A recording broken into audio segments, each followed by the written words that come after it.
Hey, it's Pastor Mike. If you enjoy listening to this podcast and make it a regular part of your day, can I ask for your regular support?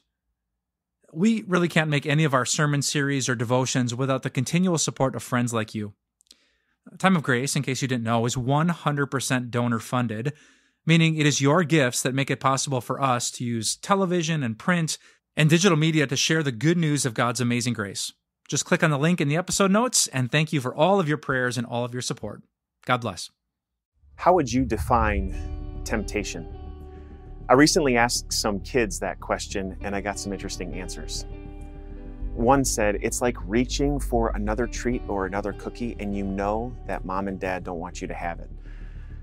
Another one said, it's wanting to pretend that I don't hear my mom and dad telling me to do something.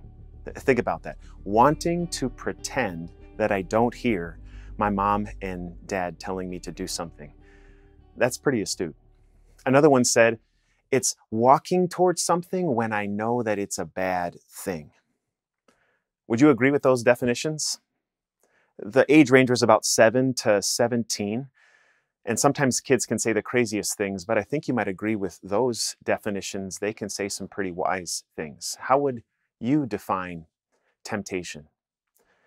It's kind of hard to nail down because there's so much going on with temptation. I mean, for starters, you look out in the world and there is a lot around us that attracts us to do the wrong thing or to want the wrong thing.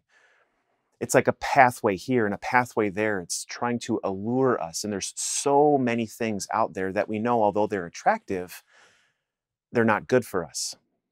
You think of a man who he's a married man. He's a one-woman man. But soon he starts to see other women and starts to think things that he shouldn't. That's an attraction in the world, a temptation in the world. Or somebody who wants power so they can manipulate something in their marriage or at work or with their kids or with their parents or with their circle of friends to get the right thing. That's an attraction, a temptation in the world. But it's not just the world or things in the world that attract us. There's a lot going on behind the scenes too. I'll describe maybe a second area. Think of it this way. The older we get, the more we recognize that the world has evil in it.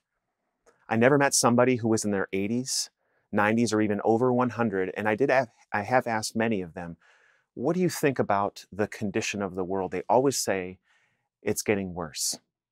So imagine if we lived to be 200 years old.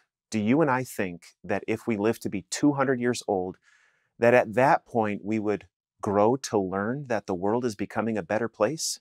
No. The older we get, the more and more exposed we are to more and more evil.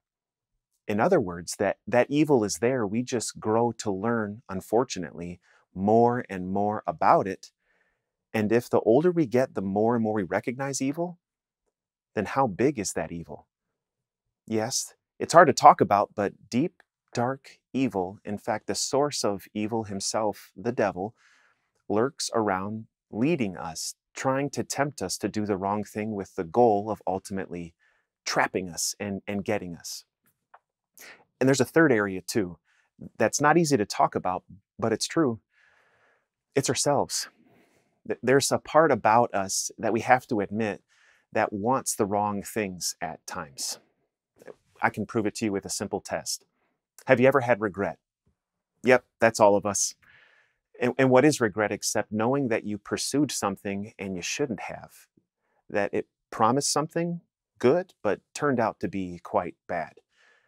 So between the world and deep, dark evil and ourselves, these forces serve as like an evil triumvirate, working against us, providing pathways that seem attractive, but they're not. That is all comprising temptation. And that's not all.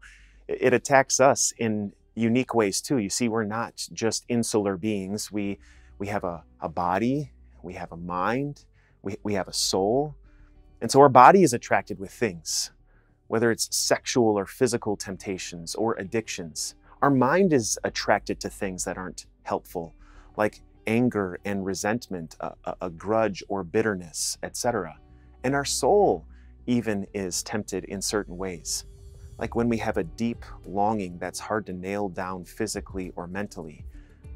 We are complex creatures, and that's why we need a strength that comes from outside of us to help inform us spiritually, mentally, and even physically.